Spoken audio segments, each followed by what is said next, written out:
You're unmuted. Meeting is called to order. We'll have a reading of the meeting notice. Mr. Jones. The Board of Directors of the School District of the City of Erie, PA will meet in special session on Monday, July 27, 2020 at 11 o'clock a.m. in an online format to consider adopting the health and safety plans for the 2020-21 school year by request of the President, John C. Harkins. Roll call. Mr. Nichols? Mr. Nichols? Here. Ms. Pickens? Here. Ms. Sheridan? Here. Mr. Spagel? Here. Mr. Titus? Here. Ms. Cooley? Ms. Cooley? Didn't mention she was going to be on vacation. Did she tell us any differently? No. Mrs. Feeney? Here. Mrs. McNair? Mrs. McNair? Did she tell you ahead of the meeting that she'd be here? Mr. Harkins? Here. Okay, first we'll have the Pledge of Allegiance followed by a moment of silence. I pledge allegiance to the flag of the United States of America and to the republic for which it stands, one nation, under God, indivisible, with liberty and justice for all.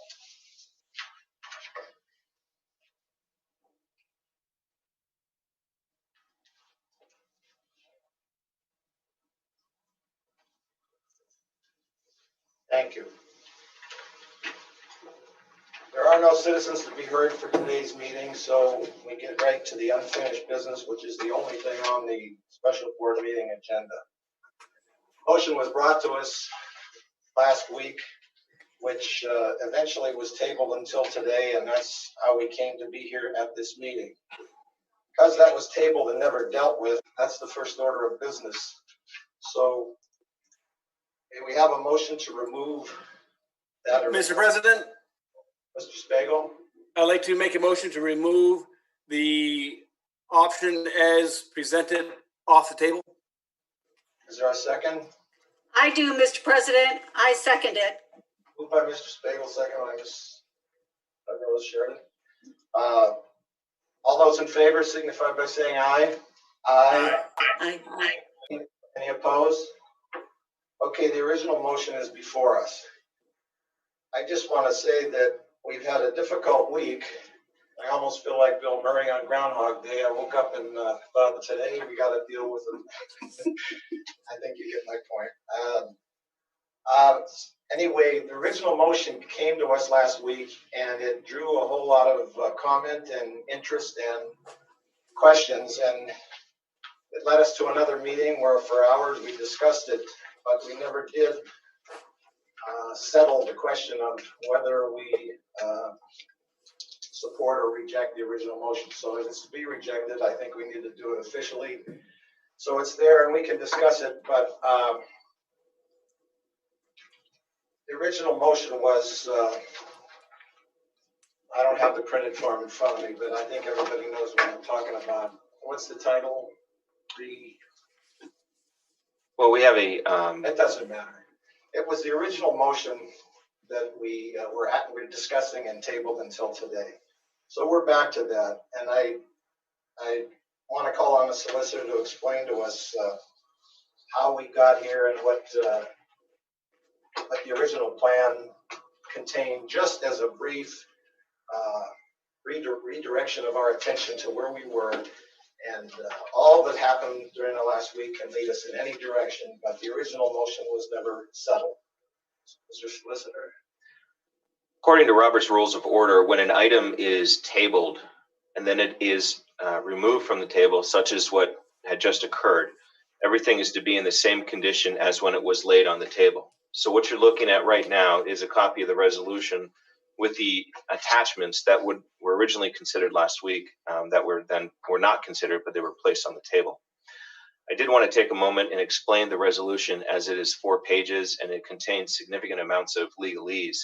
We wanted to make sure the board understood the reasons for what it is that we have in the document and the impact that it has on the health and safety plan.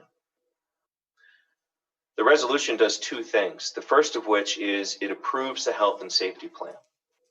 The health and safety plan approval is contained in paragraph 3. It simply says we approve the health and safety plan as is attached as Exhibit A for the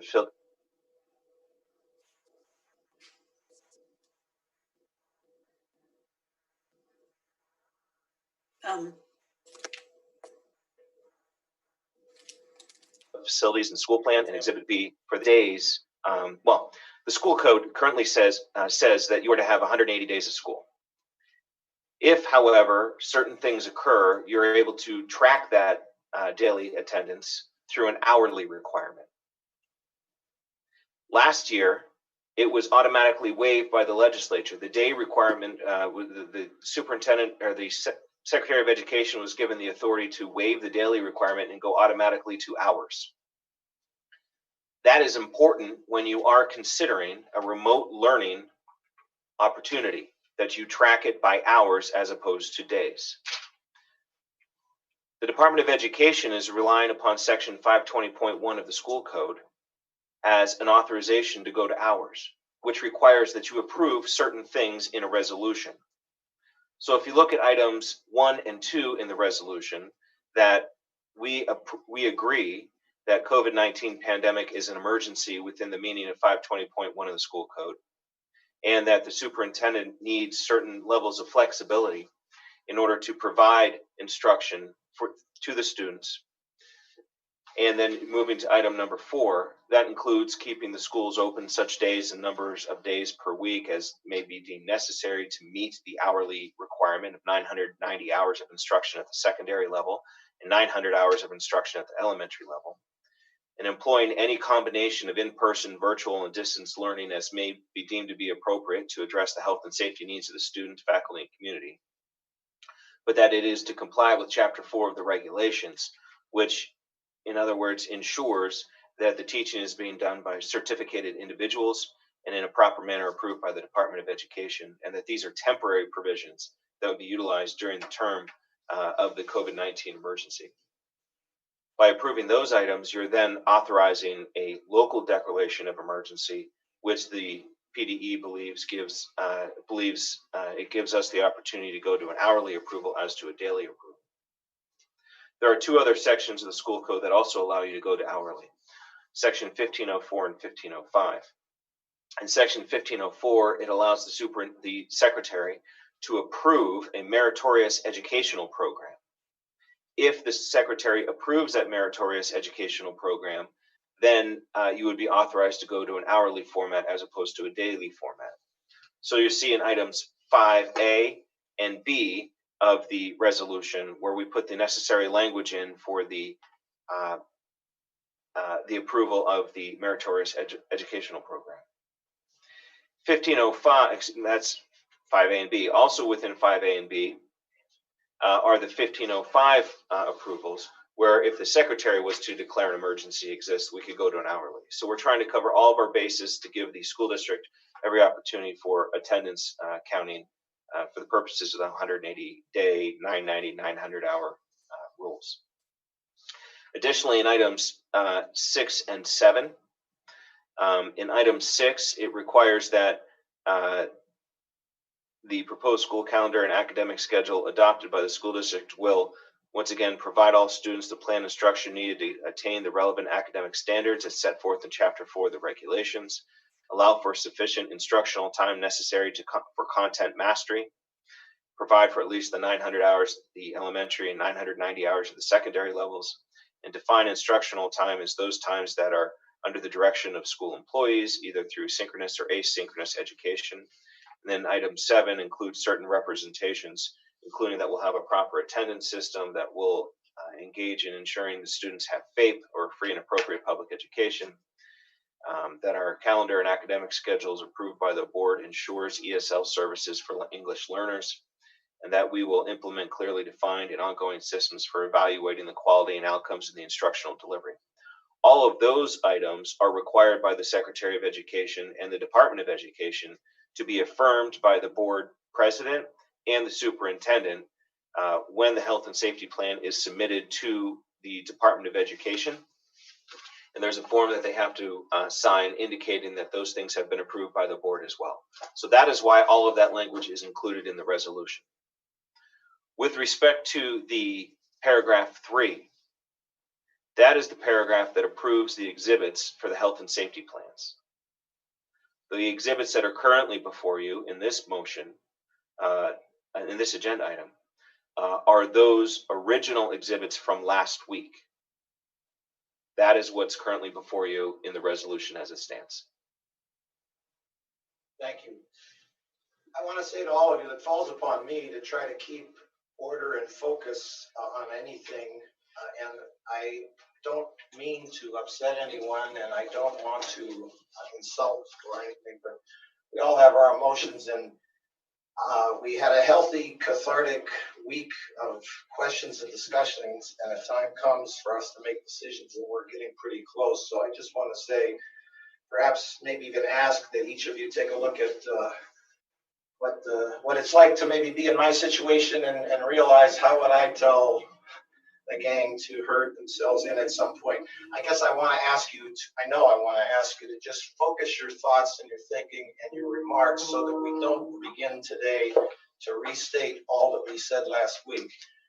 We're trying to go with this step by step, and the original motion was tabled. We had the meeting on Friday, and all that led to a straw poll was taken late in the day, and that was a reading, an unofficial vote, non-binding situation. But to his credit, the superintendent took that as direction and prepared a resolution that, should this original motion fail, he's ready to go in that direction or any other direction. But I just don't want us to begin to beat this to death. And if conversation wanders too far from what's specifically in front of us, I'm just going to try my best to politely redirect the focus. So the original motion is there as it was, and I just want to say briefly that over the weekend, with the extra 2 days to think about it, and all that was said last week, I am most comfortable supporting the original one, but I don't want to impose my will on anyone, certainly, but I'm most comfortable with that because it was the most comprehensive, prepared us for the most, had the most flexibility to move in any other direction. So I'm glad for the opportunity to be able to vote in support of that 10 years from now. I'm going to proudly look back and say that's what I did. The rest of you can comment now, but again, let's not rehash how dangerous the virus is and how it all may come to an abrupt halt at any moment if conditions warrant. So that's all I'm going to say about it. And I call any board member who has any comments. We're talking about the original motion as it was in the first place. Anyone?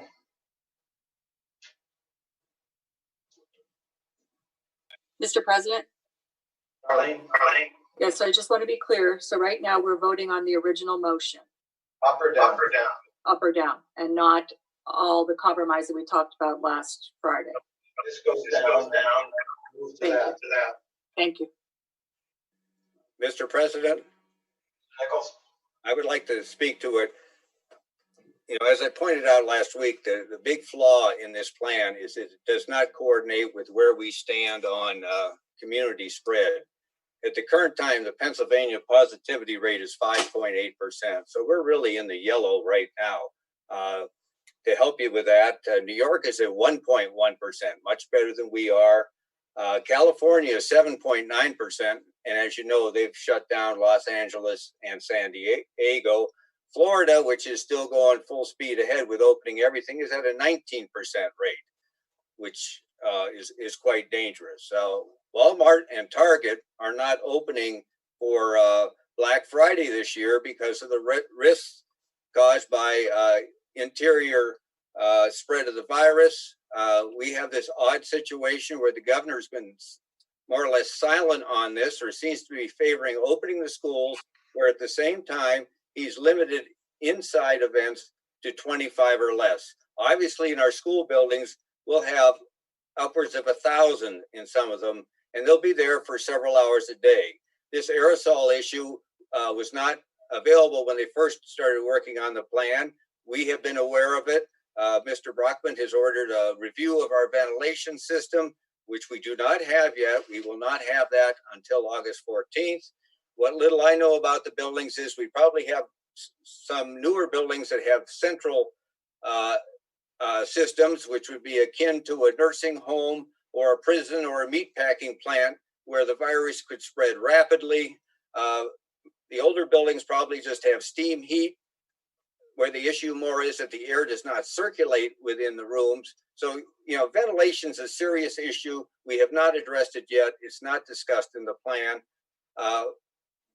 My recommendation is that we turn this down, that we put some kind of a requirement on this, that either we delay for a month or say we will only open if we are determined to be in the green by the health department. And if it's in the yellow, we could hold another vote.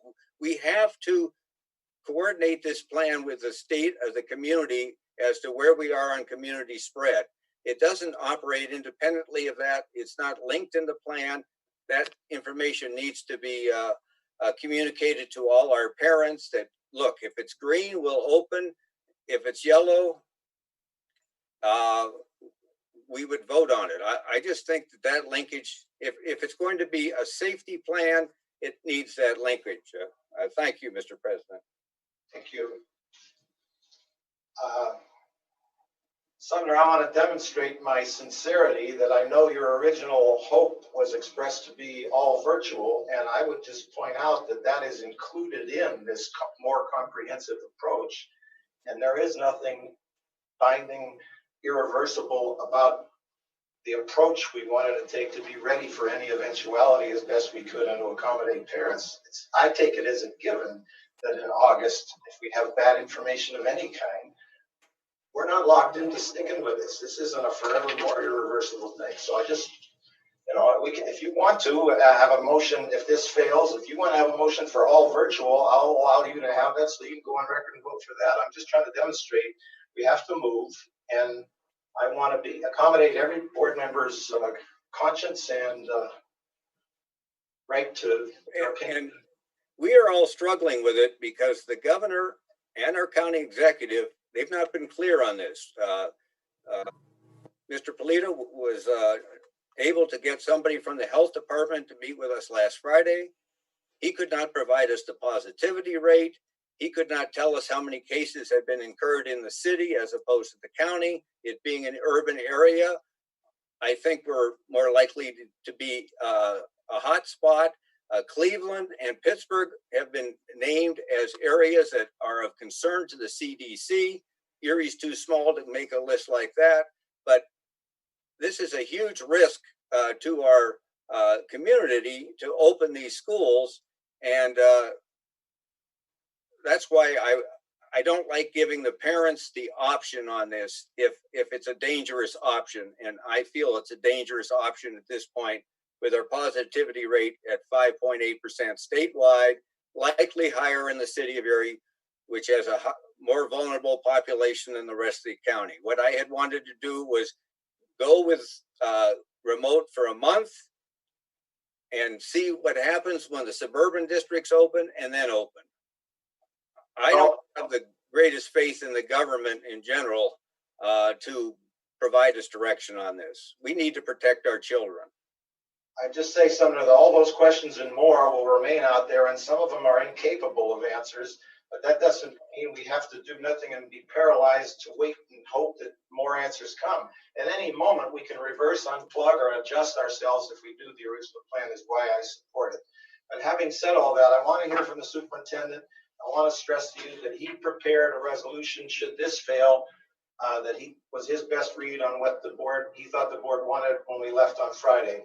But anything else is an option if we don't approve the original plan. So I'll call on the superintendent if he's ready, or I'll ask first if any board members want to comment on the question. Mr. President, did you want to have a vote on this before we move to the compromise plan, or would you like me to review? I would like that. I don't want to prolong this anymore, and if the board doesn't like this original plan, I just was expressing my own personal view that after a whole week of consideration and really tearing it apart, I still think it's the best option, but I don't have the right to deny the majority of the board to do what it wants to do. So if you want to comment on how there's a comparison, to me, all virtual is like plucked out of a comprehensive plan. And what was talked about Friday is also a segment plucked out of the original plan. The original plan includes all of that, the potential to do all that, and yet does not prevent us from moving in any direction at any time. So that's, I gotta stop myself there. Did you have anything to say, or do you want to hear from board members if they have any questions about the original? Yeah, I think that pretty much summarizes it, Mr. President. And, certainly, as we talked last week, if, the board votes this down, we have the compromise plan available and we can review that once the vote on this is taken care of.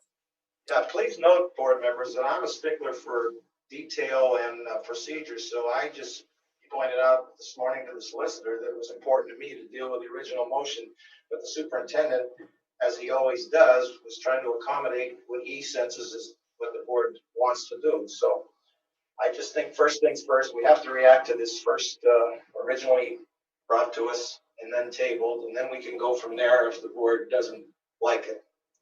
I won't beat it to death, and I'd ask anybody if they have comments, please. I hope they're new perspectives. So does any board members want to comment on this, which was removed from the table? Mr. President, Bill?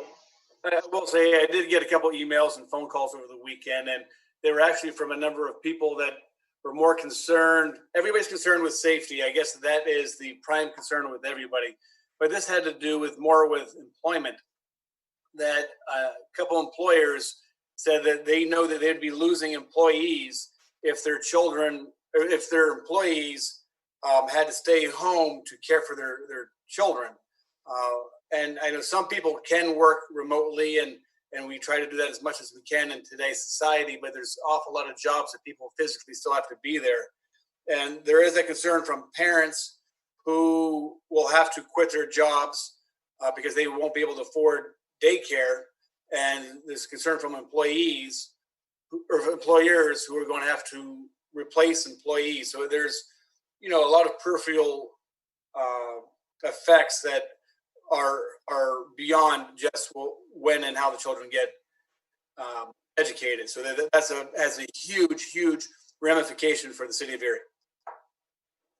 Well, again, thank you, Tom. I don't want to have started this all over again, and I don't want to have a prolonged repeat of all that we've all set up to now. So if everyone continues to feel as they did in the first place, let's have a vote on the original motion, and then wherever that goes, if that passes, that's that. And if it doesn't, then we have many other options, starting with the one that the board expressed itself on late Friday afternoon. So is everyone okay if we have a roll call on the original motion to see where it goes so that we can move? Yes. Yes. Okay. Roll call on the original motion that was tabled last week, as it was. Mr. Nichols, No. Ms. Pickens, No. Ms. Sheridan, No. Mr. Spagel, Yes. Mr. Titus, No. Mrs. Feeney, No. Mr. Harkins. Yes. Okay, the original motion failed, and now anything is possible, but as you know, the board expressed its opinion late Friday afternoon, and if that's still the case, the superintendent is ready with language of a resolution that attempts to accomplish that. Brian, do you want to explain what you have, or? Certainly. So based on our conversations last Friday, we did modify the plan over the weekend, and this morning we did send you a red line version of that health and safety plan, and we do have that teed up for a motion if you're still in favor of that. One thing, and thank you to Ms. Pickens for pointing this out, we did miss one thing on that, the revision, page 4. has box 1 selected that says we're bringing everybody back. We need to move that to box 3. So when we bring it up, it will be with that modification.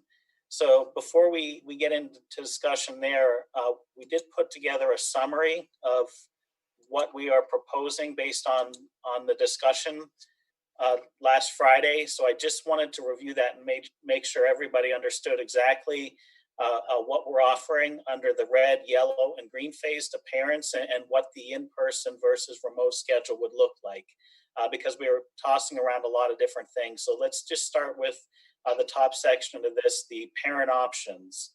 So I'm going to start with the green phase. It's has the most options for families. So what we're proposing is half the students will attend schools on alternating days, and students not attending school will participate remotely. We talked about waiting a month before we provided an option to have students come in on their remote day. So we just left that a little bit more generic, so that if we could do that or decided to do that a little earlier, we would have that option. The other option that we really didn't discuss on Friday was that I feel strongly that we should still offer that synchronous 100% remote option. So if families feel that they want their students to participate from home 100% in that scheduled day, I think we should provide that option. And then number 3, of course, is the more work at your pace, own pace, cyber choice. Under the yellow phase, again, we talked about making that more restrictive and eliminating any possibility or option for families to bring their students in on the remote days, but they still have the option then to go 100% remote, synchronous, and the cyber choice. And then, of course, the red phase is 100% remote, either synchronous or asynchronous through the Cyber Choice Academy. We talked in more detail over the weekend about the schedule and what we feel is the best schedule if we're not bringing in all the students every day is to first of all break them up into A-B cohort. But if we went with a every other day schedule, student schedules would be different every other week. And we just feel that that would be a scheduling nightmare for the families. So what we are proposing district-wide is to, again, break the kids up into the cohorts. Cohort A would be attending Monday and Tuesday in person, and then they would be remote Wednesday, Thursday, and Friday. Cohort B would be remote Monday, Tuesday, and Wednesday, and they would come to school on Thursday and Friday. And this would accomplish a couple things. In addition to having the schedule the same for the families every year, we would again take the advice from the CDC and the Department of Health and have those cohorts be as similar as possible. With the Wednesday remote day, again, before we transition to a different group of kids, that would give us a day to more thoroughly clean the building, again, before we bring other kids into the building. And I know, this really kind of scales it back to 2 days a week of in-person. But again, given family schedules, I think this is the best option. And of course, under the green phase, again, if we feel that we have the space, that the ventilation is such that we can open up all our rooms and the conditions warrant it, we can always give parents the option to bring their kids in on those other 3 remote days. Board members?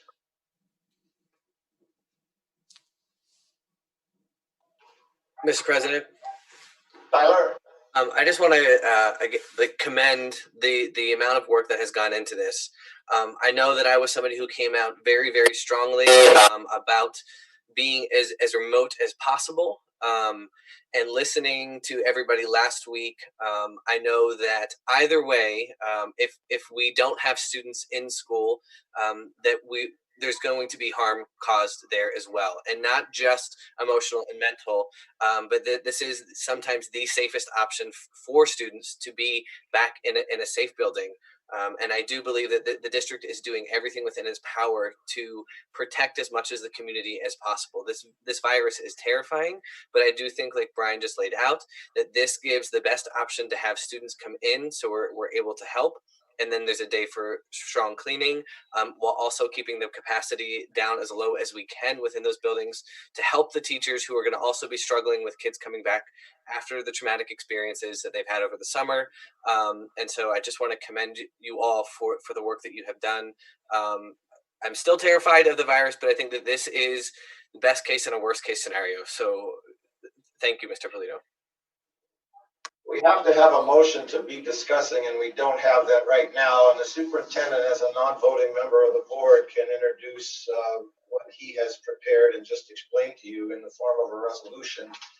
I think he has it ready to go because he thought he was assigned to. And either he or Angela or the solicitor are prepared to. In other words, we need to decide if we're going to do what we said last Friday, and if so, make that in the form of a motion and then discuss it and settle whether we approve that or not. Mr. Solicitor? The resolution is the same exact resolution that was on the agenda, with the change being that the exhibits would reflect the health and safety plan and the school reopening plan as discussed by Mr. Polito. So it would be the same resolution with new exhibits A and B as were previously, as were on the agenda earlier this morning. And I believe, Mrs. Jones, is it correct to say that they are included under administrative content on that item now? Not currently. Not currently. So they are. They can be. They can be. So they would be the exhibits reflecting the health and safety plan that previously had that was emailed out by Mr. Polito. Does a board member want to make a motion to approve that resolution, which in a sense essentially is what? Mr. President, Bagel? I'd like to make a motion to approve the option as presented by Mr. Polito. Is there a second? I'll second it, Rose. Okay, moved by Mr. Spiegel, seconded by Ms. Sheridan. Now we can discuss it. But again, please bring your thoughts and remarks into focus, and our rules give each board member a total of 10 minutes and 2 opportunities to speak to any motion. So now we're discussing a modified resolution that we. Lori Pickens has her hand raised. Okay, Lori? Lori? Yeah, I'm sorry. Hi, so I just have a quick question. How are we going to handle when kids move? And I don't know if I missed it when I was reading, but you know how we have kids or families move here from other cities? Is there something in here that I might have missed on how we'll get them to come into the school? Are we going to have those families like quarantine before we can allow the students just jump into the flow? Just wondering if that's something that we have in here that I might have missed.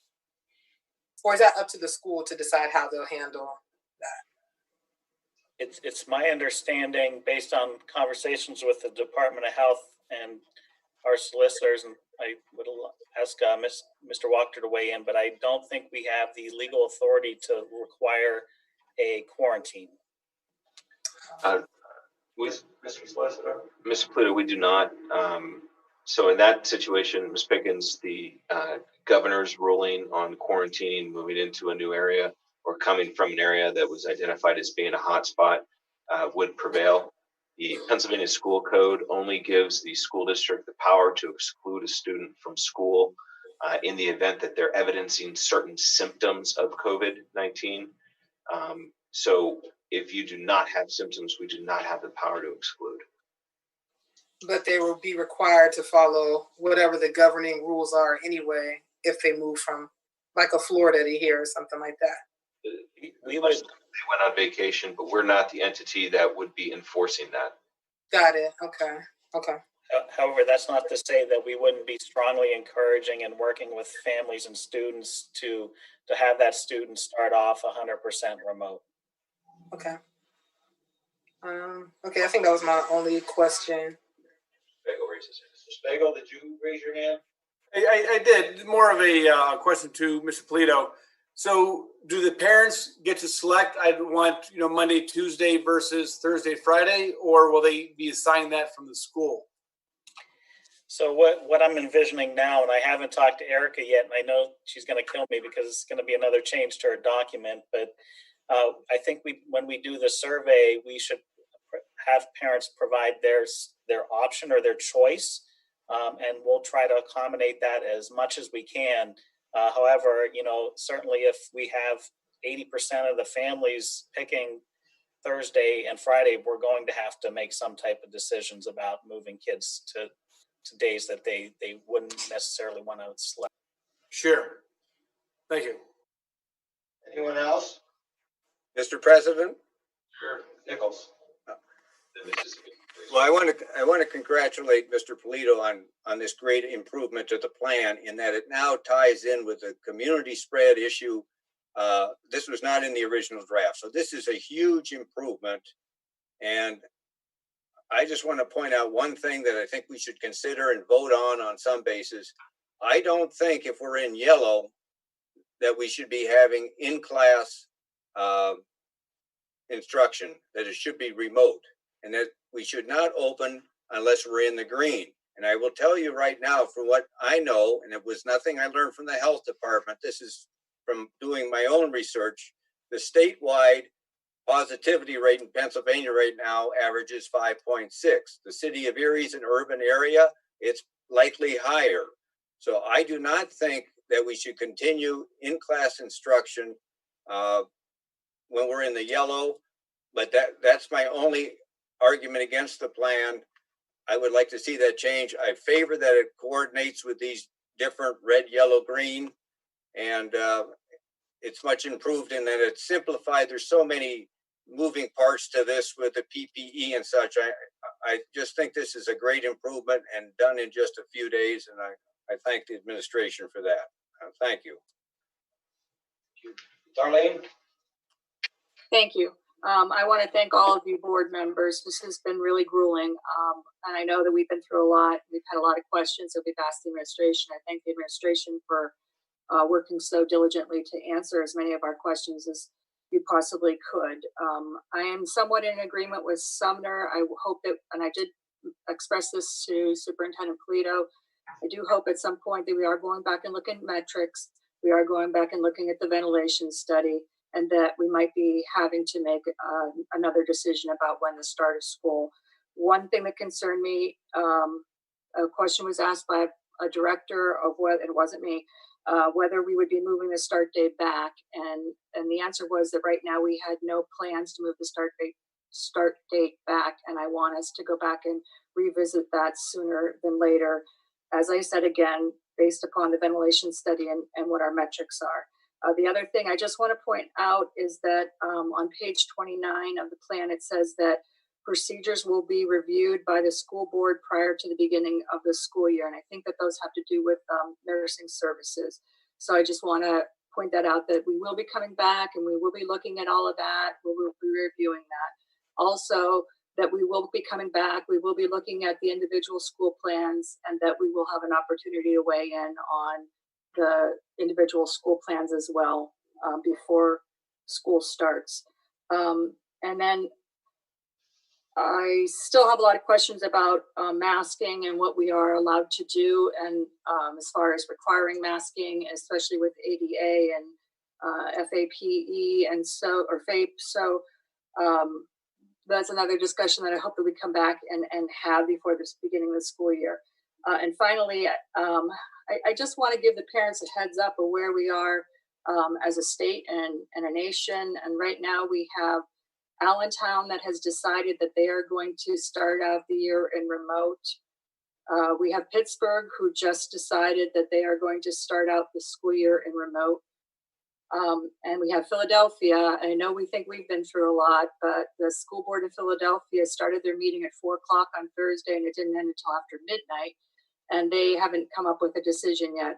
So you have 2 of the 3 largest populous cities in the state that have already made that decision. I'm not saying we should make that decision right now. I'm just saying that I want the board to know my intent, that I will be pushing strongly to go back and look at a potential of pushing the start of the school year back based upon those metrics and ventilation.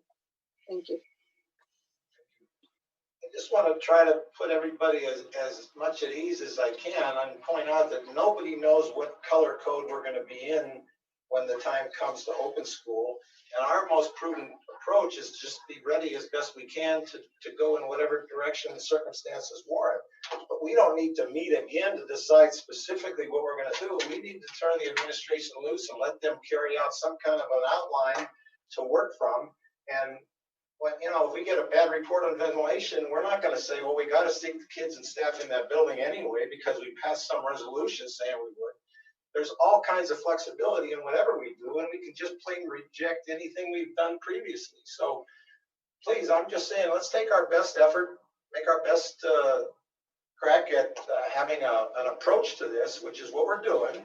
But I take it as a given that at any moment, responsible administrators are going to come to us and say, such and such is unsafe, or changing circumstances warrant that we now do look at it this way. So all of that is out there, and I just don't want anyone to feel that this is like the 10 Commandments in stone and we have to do a great deal of change. We have an administration that I have faith in, and they're caring people. So I just think that, for all the fears and worries that we in the community have, we're trying to maintain as much flexibility as we can. John, Ms. Pickens, raise her hand. Lori, second time. I only know. Yes, Neil, this question might be for you. How are we already kind of lining things up to check on the technology for students, or for them to get it, or what's the plan for kids whose technology didn't work? Is that already something that's in motion? That was one of my other questions. Yeah.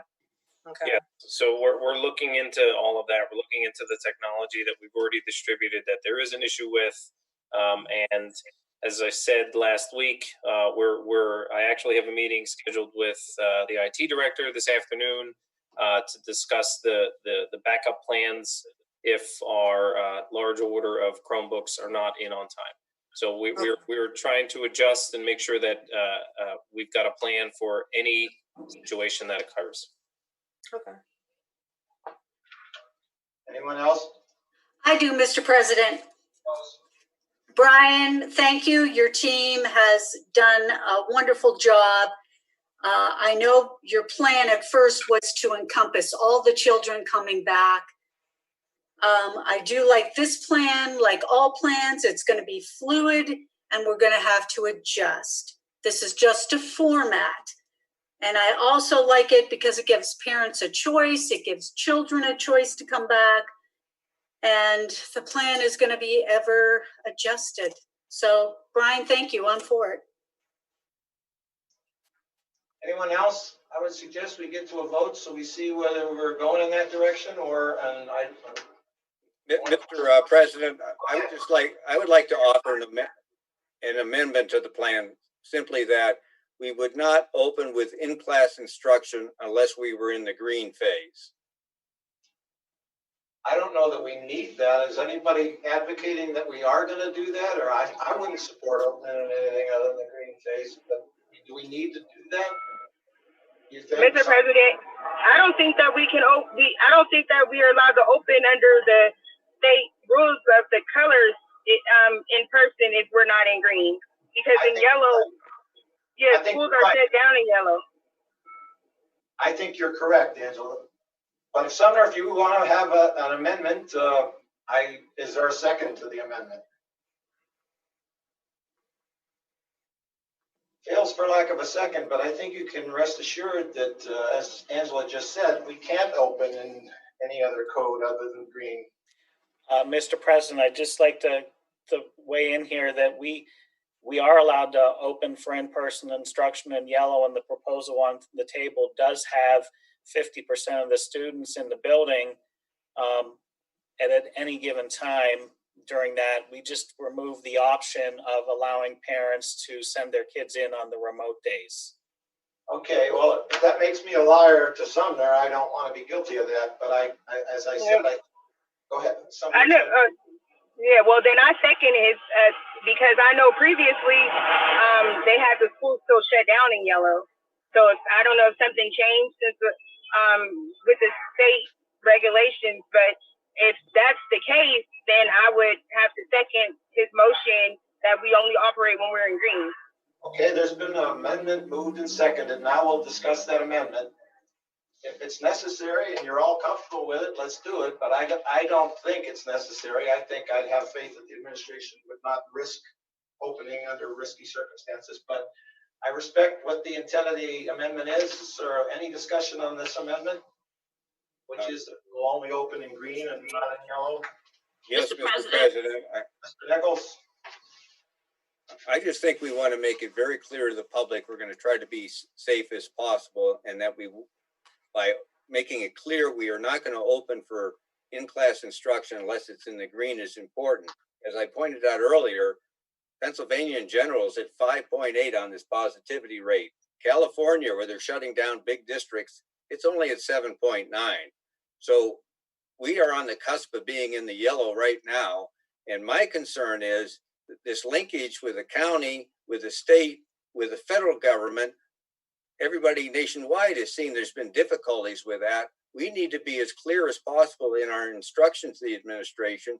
And that's why I favor saying we will not have in-person instruction unless we start in the green. Because certainly when we bring 10,000 children into these buildings, we are going to increase the COVID risk in the county by the largest of any unit in the county. And we have a responsibility not to ignite this county. And if we're in green, we're doing the best we can. There's still a risk, but to open in yellow, I think would not be safe and should not be done. And that's why I offered this motion. Okay, well, the amendment. Mr. President, may I weigh in one more time? Yes. So I just want to point out that the dashboard that the State Department of Health has put out does have those metrics for Erie County, and the percent positivity rate is 3.5% currently.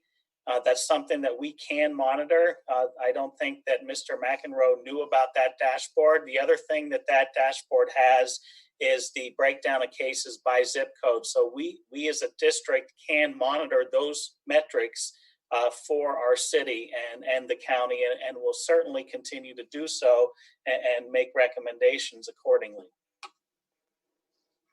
And that's excellent news, because I wasn't aware that was available. But again, the city is an urban area.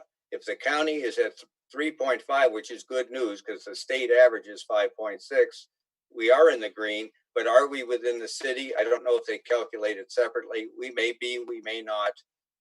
We would go by the county, but keep in mind, a county green may mean the city's in yellow simply because we're the urban part of the county. We need to be as cautious as we can here, and that's why everybody's putting so much time into this.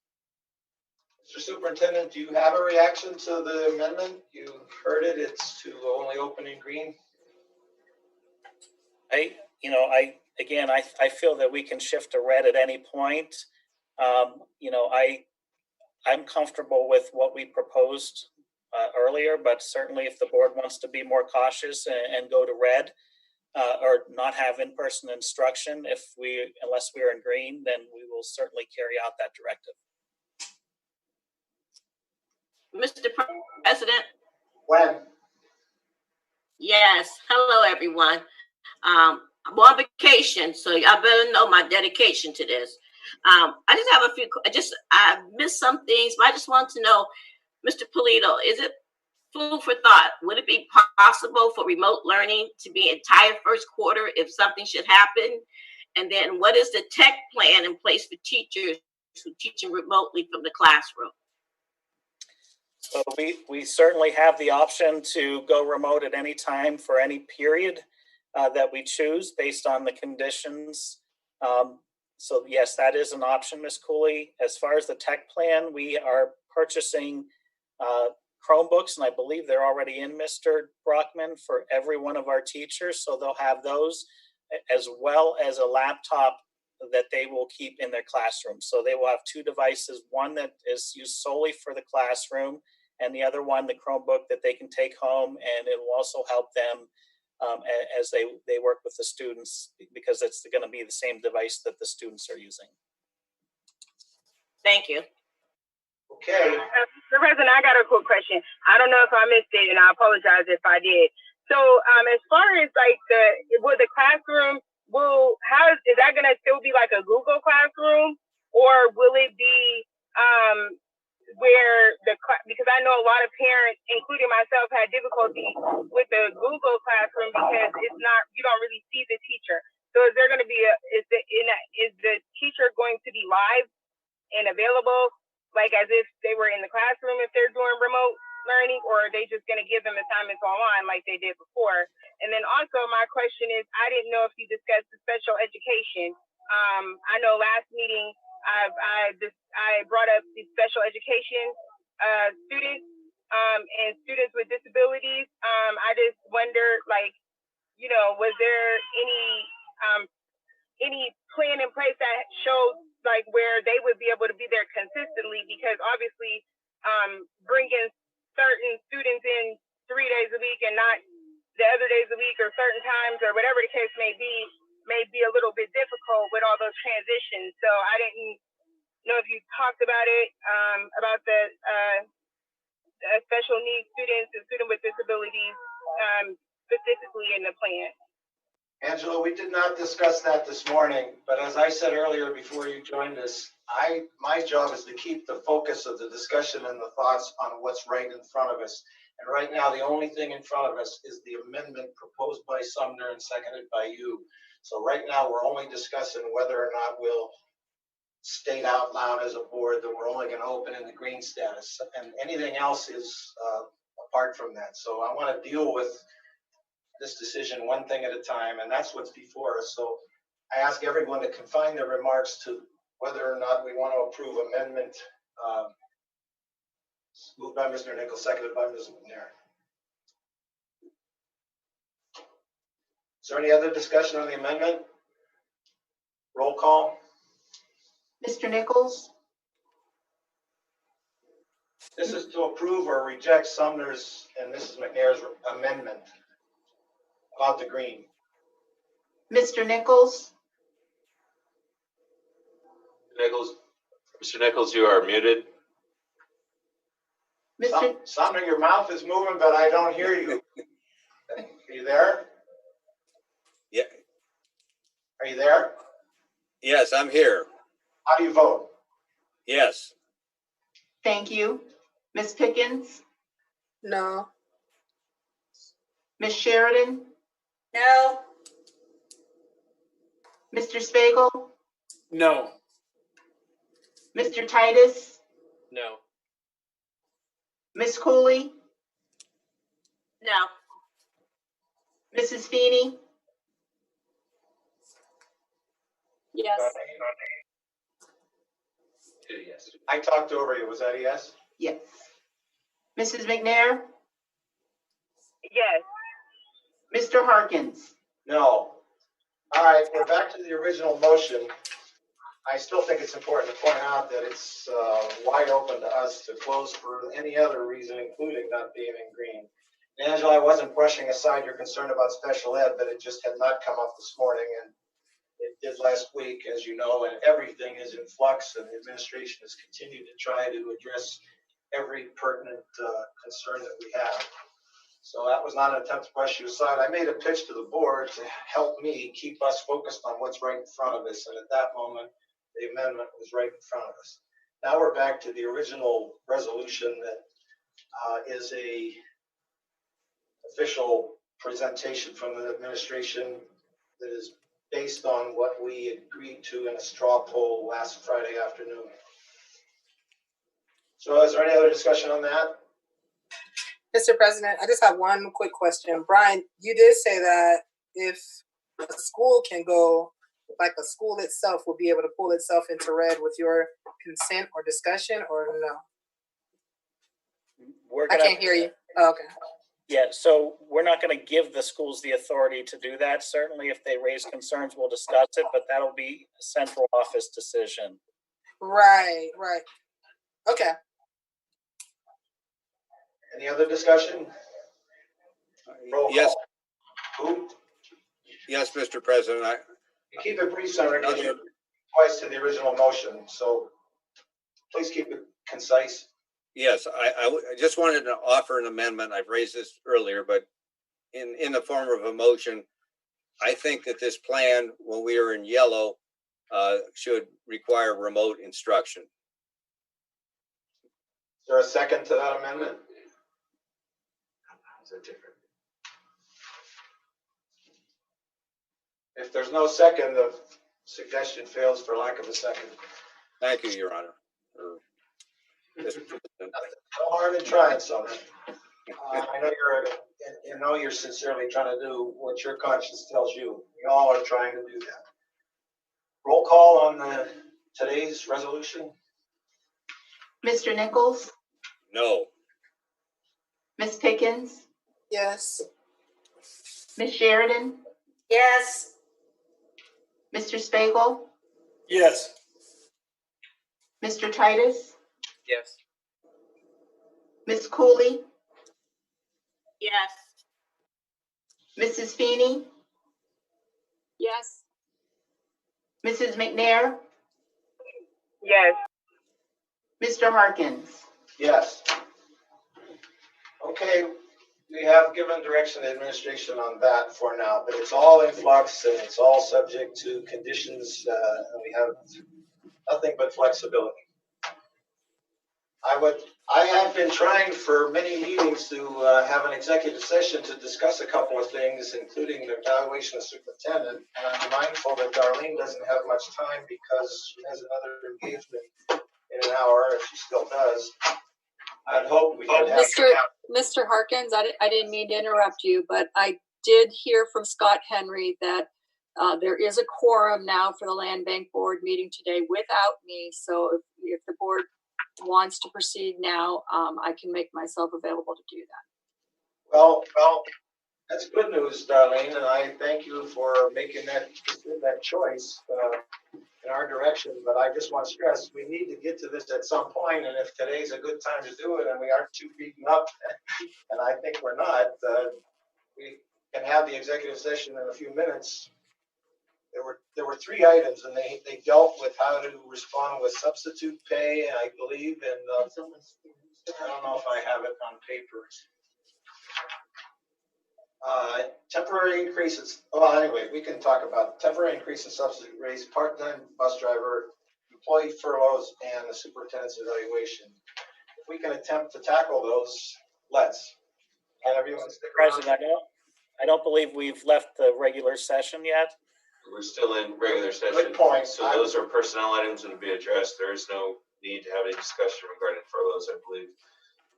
And we are, it would be appropriate now to move into executive session. All right, is there anything we might do in executive session? We'd have to come back in and approve. In that case, we could recess this, or should we adjourn this? The superintendent is shaking his head in the negative. All right, can we have a motion to adjourn? I make motion to adjourn, sir. Second?